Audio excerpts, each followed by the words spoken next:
जैसे कि हमने लास्ट एपिसोड में देखा था, अजूमा के घर पर एक नई लेडी आई है और वो लेडी जैसे ही घर के अंदर आती है तो उसे कोई नहीं मिलता। वो सोचती है कि आखिर घर पर कोई भी नहीं है, मगर उसे क्या पता था कि हवैंग अभी भी ऊपर वाले फ्लो पे है। वो बाहर से वॉक करके आई थी, जिस वजह से उसे काफी गर्मी हो रही थी, इसलिए वो अपनी ड्रेस चेंज करती है और ऊपर वाले फ्लो की तरफ सीडीओ की मदद से जाने लगती है। और वहीं दूसरे साइड हवैंग को कम्युनिटी सेंटर में जाने के लिए देर हो गई थी, इसलिए वो जल्दी जल्दी तैयार होकर सीडीओ की मदद से नीचे आने लगता है। और वो दोनों का ध्यान एक दूसरे के ऊपर नहीं जाता और हवैंग को सीडीओ से नीचे जाने की जल्दी थी और वो लेडी को सीडीओ से ऊपर आने की जल्दी थी, और इसी जल्दी के बीच में उन दोनों के बीच में एक टक्कर हो जाती है, जिस वजह से वो दोनों ऑपोजिट साइड में जाकर गिर जाते हैं। और हवैंग जब गिरने के बाद सामने देखता है तो उसे वो लेडी का फेस नहीं, सबसे पहले कुछ और ही चीज देखने को मिलती है। उसके बाद वो लेडी के फेस की तरफ देखते हुए बोलता है, आखिर ये कौन है? और वो लेडी वाकई में काफी ब्यूटीफुल होती है। और वो दोनों जब अपने सामने देखते हैं कि आखिर वो किस चीज से टकराया है, तब वो सामने देखकर खामोश हो जाते हैं,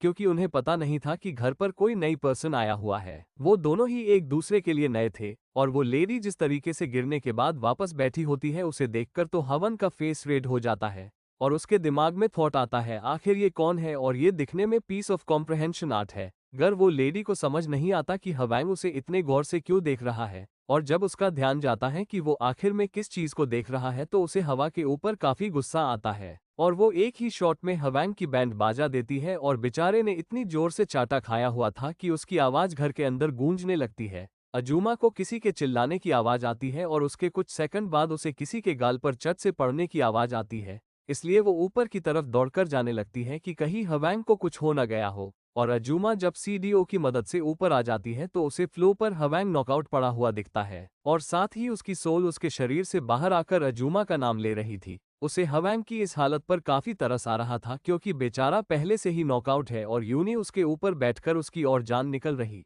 वो साथ ही हवैंग के सिर पर बार बार ठोक रही थी और उसे कहती है, तुम्हें ठीक से सीखना चाहिए कि तुम किसी को भी इस तरीके से न देखो। अजूमा जल्दी से यूनी के पास आती है और उसे कहती है, आखिर तुम ये क्या कर रही हो? और वो भी उस इंसान के साथ जिसे तुम आज तक कभी नहीं मिली। उससे मिलने के बाद तुमने उसे पीट दिया, और यूनी का यही कहना था कि अभी तक तुम कहाँ चली गई थी जब मैं इसे पीट दिया है, जब तुम यहाँ पर आए हो। यूनी को हवैंग के ऊपर अभी भी बहुत गुस्सा आ रहा था, इसलिए वो उसकी बैंड बजाने के लिए अभी भी तैयार थी। मगर अजूमा को ये बात पसंद नहीं आती, इसलिए वो यूनी का हाथ मोड़कर उसे रोकने की कोशिश करती है कि तुम उसे और मत मारो, और उसे ठीक से समझने लगती है, तुम्हें क्या लग रहा है कि ये तुम्हारा स्कूल है? और यूनी जवाब देते हुए कहती है, तू एक बार मेरा हाथ तो छोड़ दे, फिर मैं इसे समझाती हूँ कि सामने वाले पर्सन के साथ ठीक से बिहेव कैसे करना चाहिए।